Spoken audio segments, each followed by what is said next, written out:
Welcome to the Confab Podcast, powered by Sparkler Minds. This is Chris. This is Rahul. Today we have a very special guest with us. We have the RJ from City 1016, Lokesh.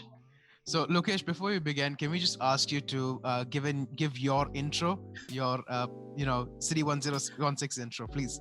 So for the Confab podcast, here's Lokesh from City 1016. Hello everyone. So I present the evening dry show called Dry Master Gogo with Meghna and Lokesh, with my co-host Meghna. And we are UAE's #1 Bollywood music station. And it's good to join Chris and Rahul on this podcast, man. Great. Sounds so awesome. You've heard it from Lokesh. Now let's hear what he has to say about his profession, his ideologies, and what's gotten him to his position.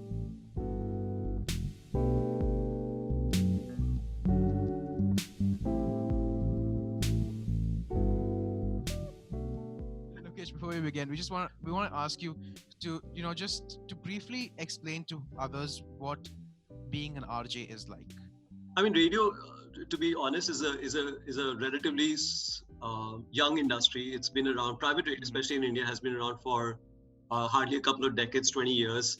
I mean, of course, radio has existed for all these years, but I'm specifically talking about private radio. What it takes to be an RJ. I mean, you need to have a good command over the language, both English and Hindi. You should, of course, have a keen interest in music that you're playing on the station, no matter what radio station you're working for, a retro radio station, or contemporary hit music, or English music, Hindi music, Bollywood music, whatever. And most importantly, I guess you should also have a keen interest in all kinds of news stories. You need to keep yourself abreast with what's happening around the world, so that you can talk about it on the radio and have a take as well. That's very, very important for a radio presenter, because there are news stories that, let's say a listener has already read in the newspaper in the morning, or has already watched on TV or whatever, scrolled on his phone and got the news story. But what are you doing to value add to that story? What's your take on that news story? Gives you an edge as a radio presenter. And most importantly, more than being a good a good orator, I guess what is also important, which I feel many people forget, is that a radio presenter should be a good listener as well. So yeah, these are the qualities, I guess. Very true. So you keep talking a lot, but you have to be a good listener as well to understand what they're saying. Absolutely. There's so many times, when you're interacting with your listeners, on a call for a contest, or for various other for a discussion or whatever.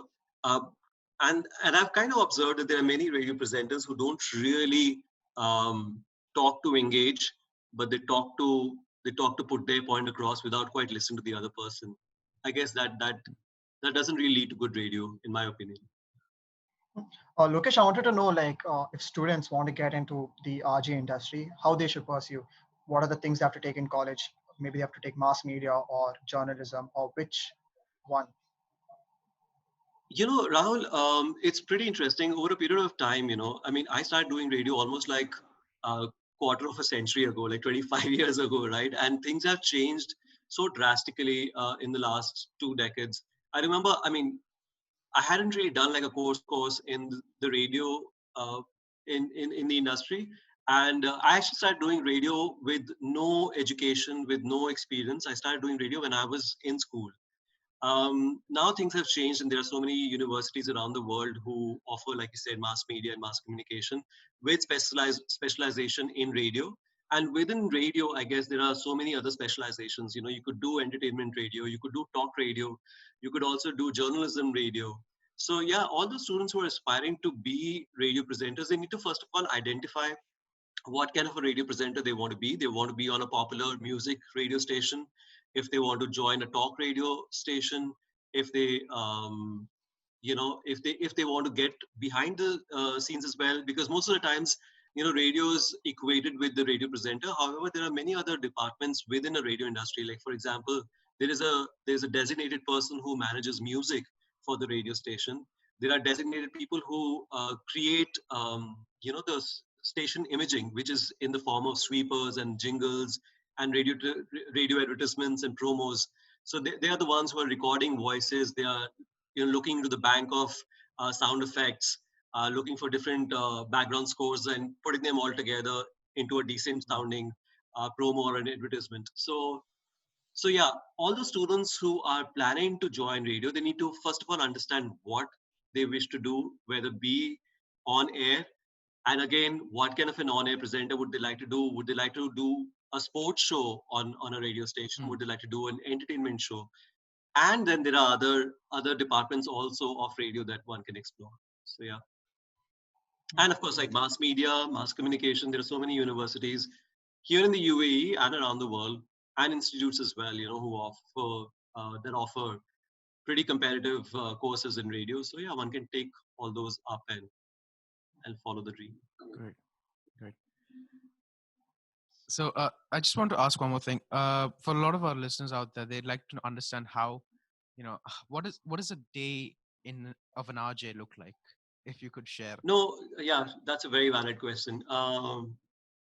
The beauty of a radio presenter's life is that it's most of the days are pretty dynamic and they don't really look like um, they're very different from each other. Some days are pretty chilled and some days are pretty busy. So everyone works in shifts. Nobody has like a 9 to 5 job, as you would understand. If somebody's doing the morning show, their shift begins at 4:30, 5 o'clock in the morning.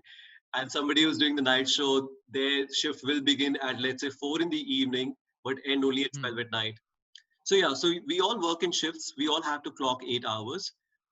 In those 8 hours, we are clocking 3 to 4 hours on air, but there's a lot of work that goes behind the scenes as well. And in the rest of the 3-4 hours that you're working off mic, you're basically keeping yourself updated with what's happening around the world in all kinds of departments. So all news stories. Then you filter those news stories, which are radio friendly or not, because usually radio stations here in the UAE and around the world as well, they try to steer clear from anything that's religious or political, especially entertainment radio. So you go through all the stories, you filter what you can take on air, what you cannot. Then you think of your opinions on a story, how you can make it interactive with listeners. So there's a lot of prep that goes into that. There are a lot of radio presenters who also double up as writers and take up other jobs as well. So like for example, I do indulge in a little bit of writing for my radio station, creative writing. So I do end up writing a lot of ads and a lot of promos for City 1016. Then there are lots of other things. There's sometimes interviews that are lined up. You have to call celebrities up. You have to call, different people from different walks of life for an interview or for a bite. So you have to keep them ready. And then there's social media, right? So at City 1016, all the presenters, we work on the station's social media as well, right? So we do create memes, we do create videos, we shoot them ourselves, we edit them ourselves, we post them ourselves. So there's a lot of digital media also that an RJ, especially on City 1016, I can safely say that has to take care of. So this is what pretty much. And then, of course, then there are interviews. So, for example, if a celebrity has come down to promote a particular film in town, then there are rounds and rounds of interviews. For example, you meet them at their hotel or they come down to your studio for an interview. Then you go to a mall for a mall event. You go to host the press conference. Then there are events, there are concerts that you have to host. So you don't really have like a 9 to 5, like a conventional 8-hour job.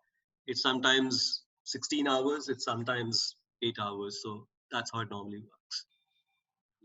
So Lokesh, I have one more question that everybody, when they want to become an RJ, they say that I have a really bad voice. My voice is not that great. How do I become an RJ? What do you think is for them, for the guys who don't have a very great voice? Okay, it's completely in my personal opinion.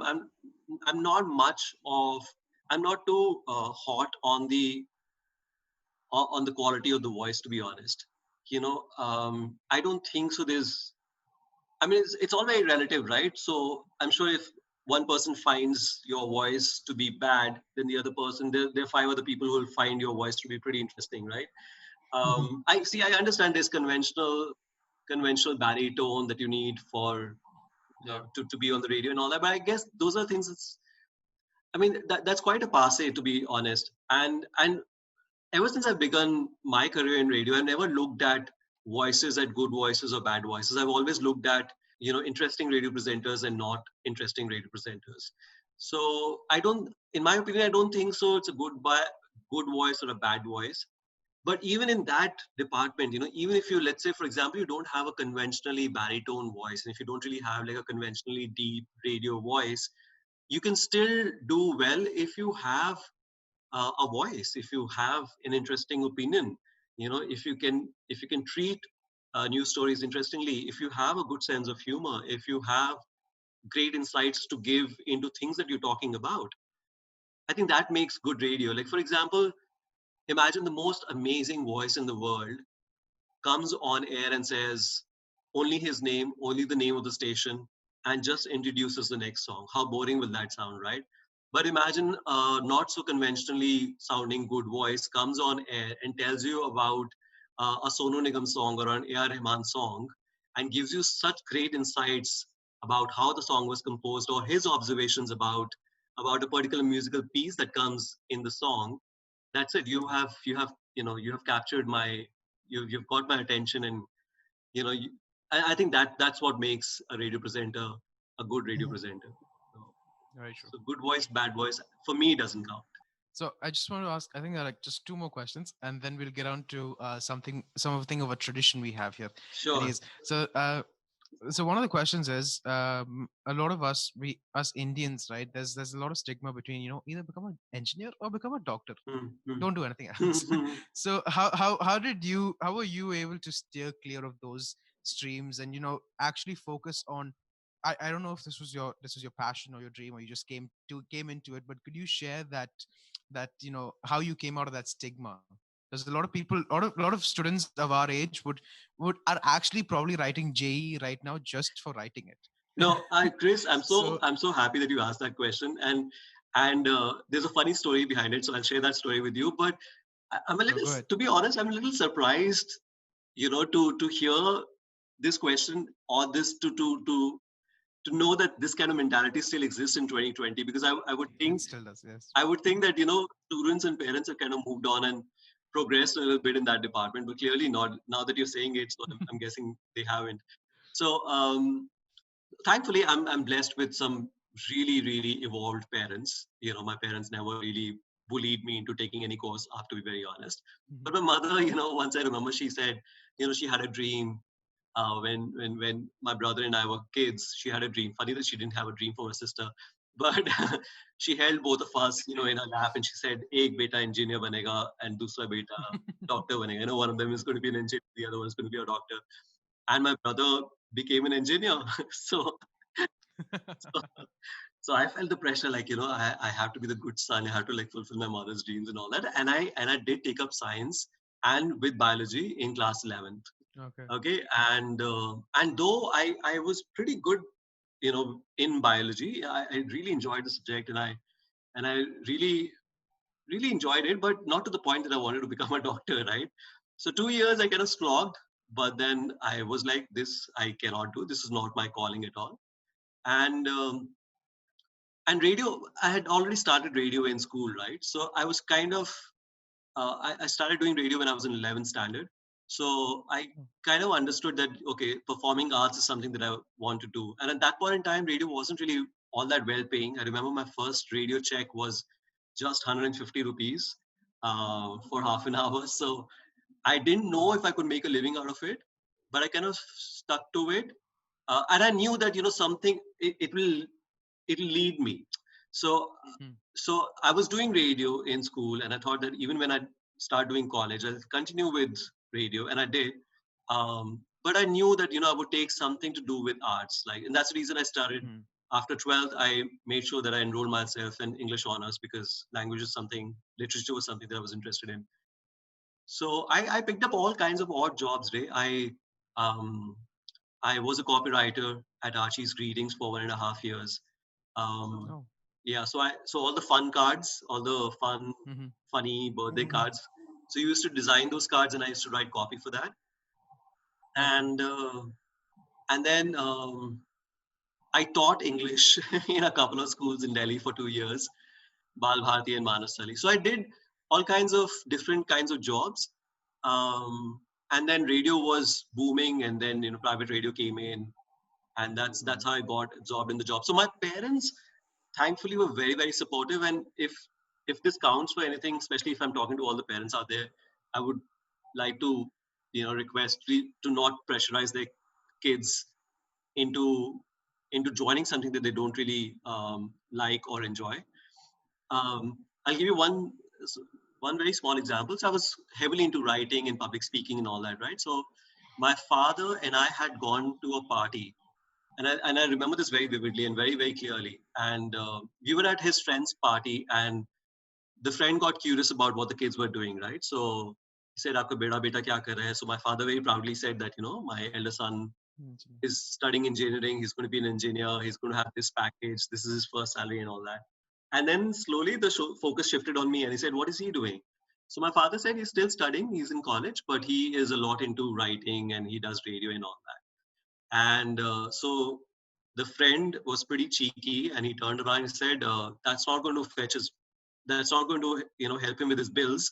So he should be doing something that's going to land him in a good job." Yeah. And I felt really small. I was like, "What do you mean by that?" And my father took a step for me, and he said, at least he's going to be happy. He's not going to be like the two of us. True. You know, he would earn maybe less, but at least he's going to be happy. And I think that kind of stuck with me. Is like, okay, that makes sense. To be happy and to follow your dreams, and rest will follow. So, and rest has thankfully followed in my case. Actually, I think that's actually one thing, because a lot of our parents, they love us. They don't want us to be unhappy. It's just the Absolutely. society that tells them, engineer or doctor, those two are the ones that give you the payment, is what they think. Absolutely. I And think so parents are it's the society also, that we need to. I guess, yeah, and society is also made by people like us. So I see, I totally understand the insecurity of the parents because they want us to be happy, and I think they think that the happiness will come from the money that we earn. A part of which is also true. I'm not saying it is not, but there's so many options, like a gazillion options, you know, uh, especially in the last 2 decades that have opened up. That and I guess parents need to be kind of educated also by students, by us, and yeah, I mean, this is not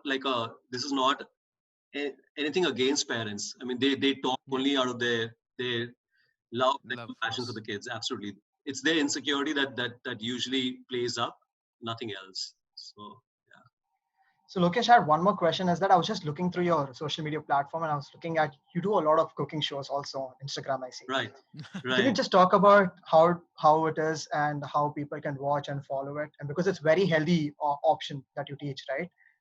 Instead of how to eliminate junk food, you teach on healthy food. Can you talk about that? Your cooking show. Sure, sure. Let me first of all like ask all of you shamelessly to follow me on Instagram for all my recipes. Just look me up, Lokesh Dharmani, Dharmani. No, but having said that, actually, so Loki's Kitchen is a blog that started 6 years ago, and I've been uh, cooking a recipe once every week for last 6 years. It's actually the longest running recipe blog here in the UAE, and Wow. and I do give healthy options, but at the same time, Rahul, I have some very unhealthy cheat meals as well. So there are all kinds of recipes that are available on my Instagram page, also on the station's website that I work for, city1016.ae. So you can check out all the recipes there. And so yeah, it started the whole Loki's Kitchen is also it's an interesting story. Once I was just cooking and I started taking pictures of all the steps. It wasn't a video blog when it started. So I started taking pictures, at every step of the way of the recipe that I was preparing. And I remember I was doing the afternoon show at that point in time on City 1016. And on City's page, I just happened to post these 6 pictures. I think I was making gobi or something. And I thought it will not really get a good response. And within 15-20 minutes, when I came back to the post, there were some 600 likes and some massive shares and all that. And I thought, okay, there is some potential here, right? And I used to take some really bad pictures, not even professional pictures, with my really bad old iPhone 5S. Can you imagine? I used to take pictures with that. And then slowly, I think the blog went on for almost like a couple of years with pictures in it, pictorial recipe. And then I started shooting my own recipes, and then it became a video blog. So yeah, I mean, if you want to follow all the recipes, it's up on my Instagram. Just follow Okay. it. Yeah. So One. Go ahead. no, Chris, go ahead. Okay, cool. So one, I think this is the last question, right, Rahul? Yeah. Last You can question. ask me more questions. Yeah, what is this only last question? I have so much to share. No, we have tradition. We have a tradition also coming up. Okay, sure. So we just wanted to ask you. We did a session where we spoke about women in STEM. So we just wanted to ask you about women in the entertainment industry. How is the ratio? The male to female ratio, and how do you think it'll look in a few years? Because there's going to be a lot of female listeners as well. Young girls who'd like to pursue radio, in this entertainment industry, whatever it may be. What would you have to say to them? No, that's a very, very good question. Being a feminist myself, I I thoroughly um, vouch for equality when it comes to opportunities and otherwise as well. Um, I remember my station head back in Delhi for the radio station that I was working for um, said something said something. I mean, he didn't really mean it in a bad way, but he was just trying to, share some marketing Hmm. insights with me. And he said that the product is always male.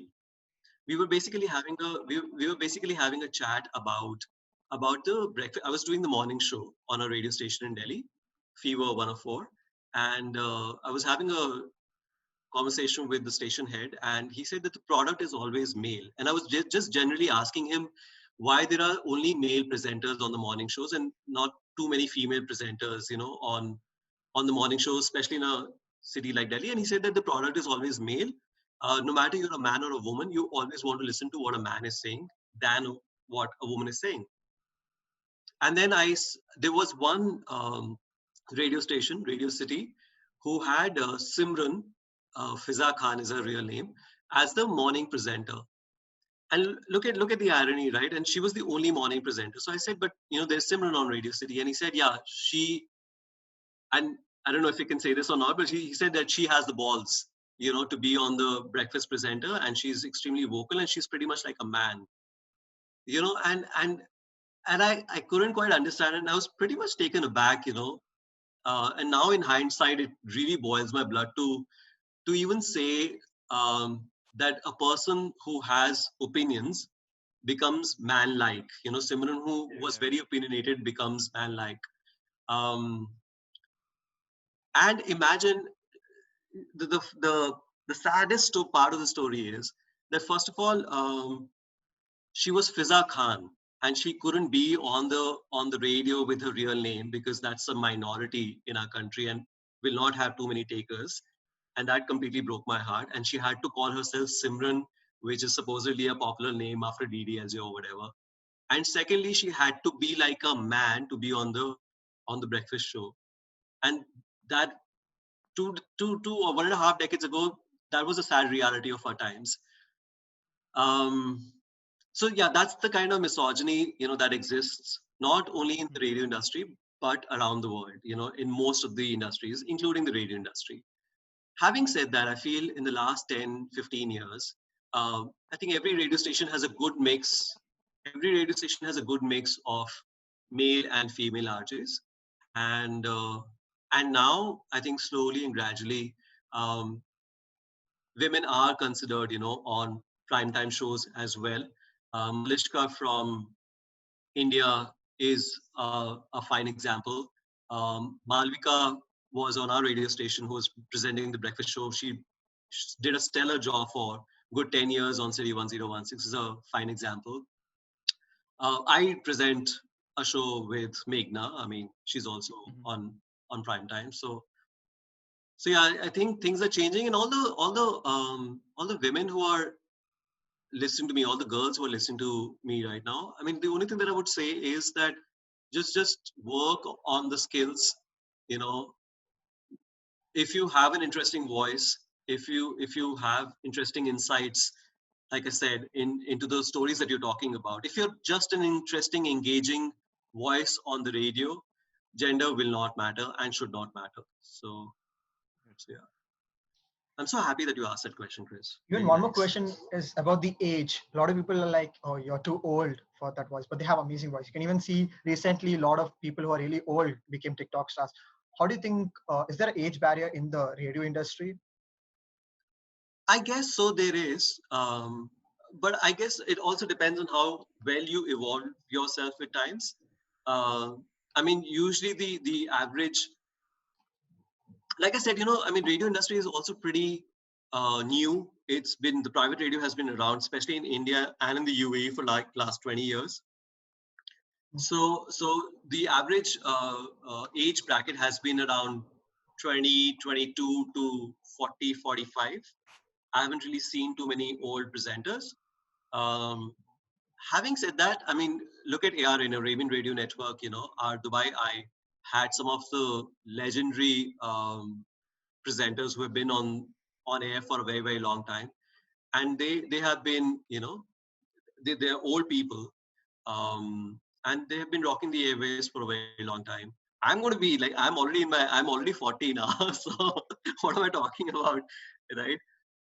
So yeah, ages should not be a barrier, but because the industry has been so young that we haven't really seen too many people from the elderly group uh, being on air.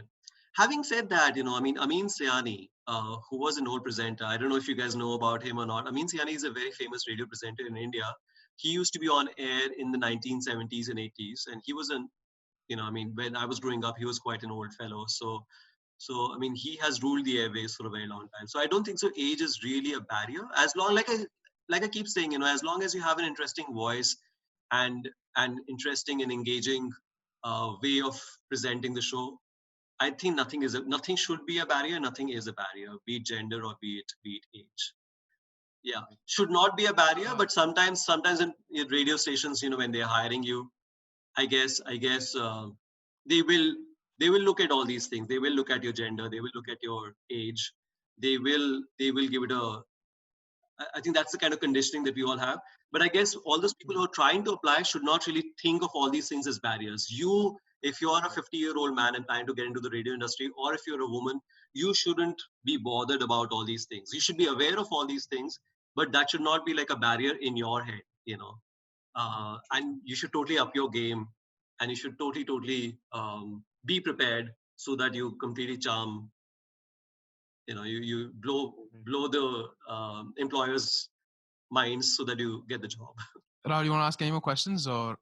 I mean, sure. I mean, I wanted to know what is the motivation that makes you to do so. Your Yeah, okay. Yeah. motivation. So before you answer that, just to give you a heads up, this is our tradition. So we're Okay. going to ask you three questions. Okay. One of that is what Rahul just asked you. What is your motivation? So these are the three questions we've asked all our guests up till now, and we will continue asking them.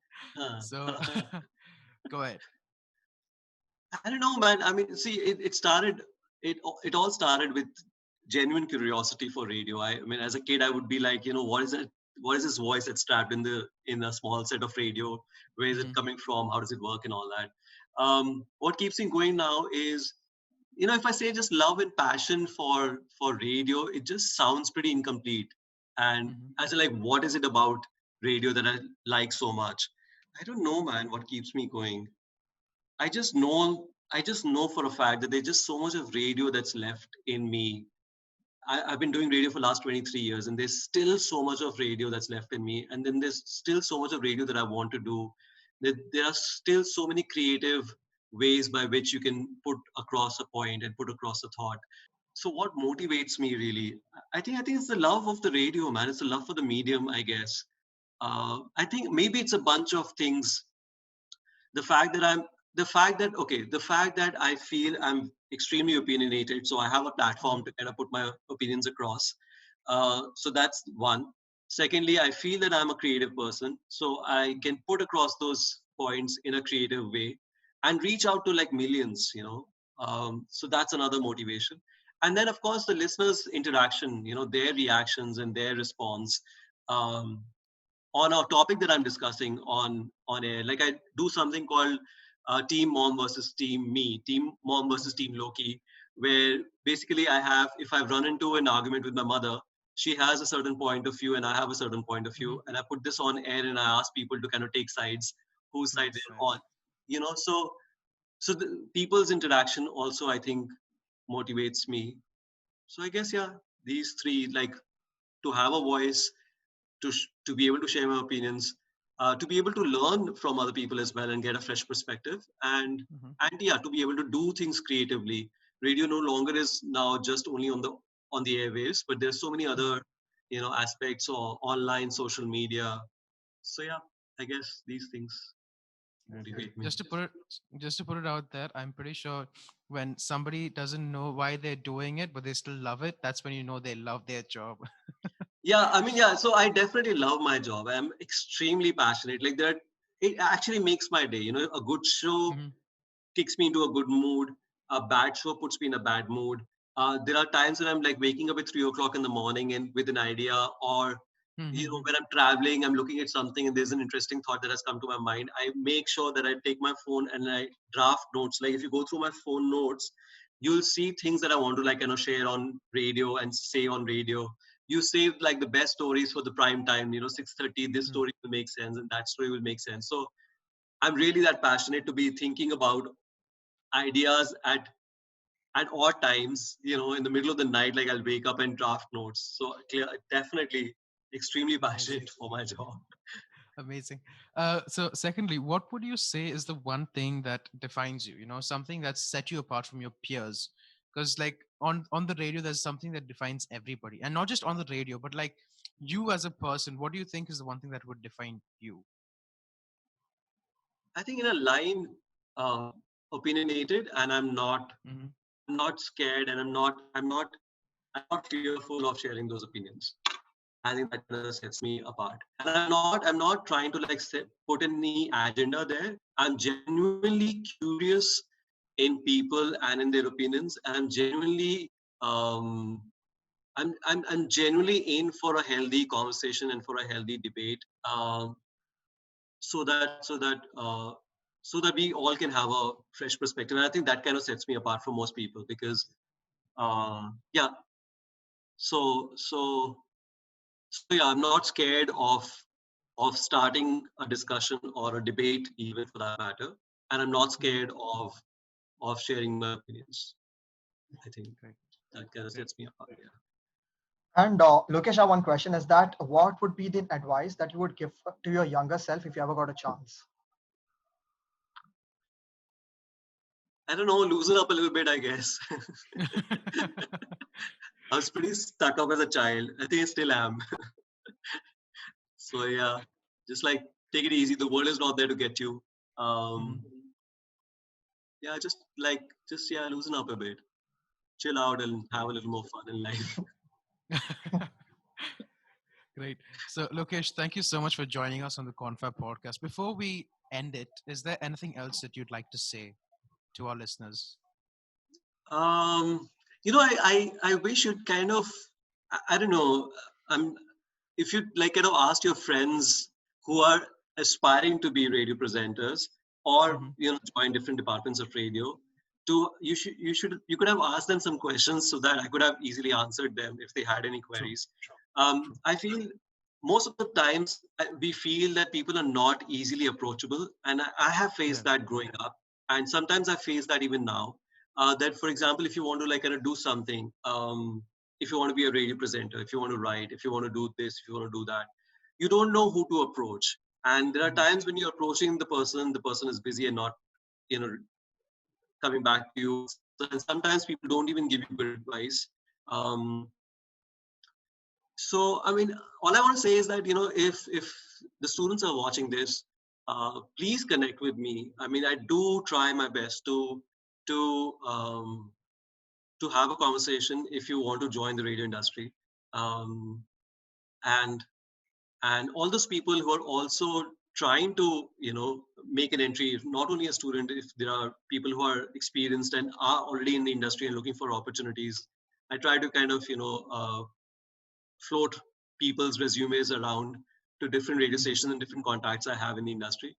But if you have any genuine question about how to make it in radio, with whatever little understanding and experience that I have, I would be more than happy to help. So like, yeah, hit me up on Instagram and just send in your messages. I go through all my DMs, even the ones that don't really fall in my general folder. I look up all the requests and I'll answer all the queries. So yeah, feel free to get in touch.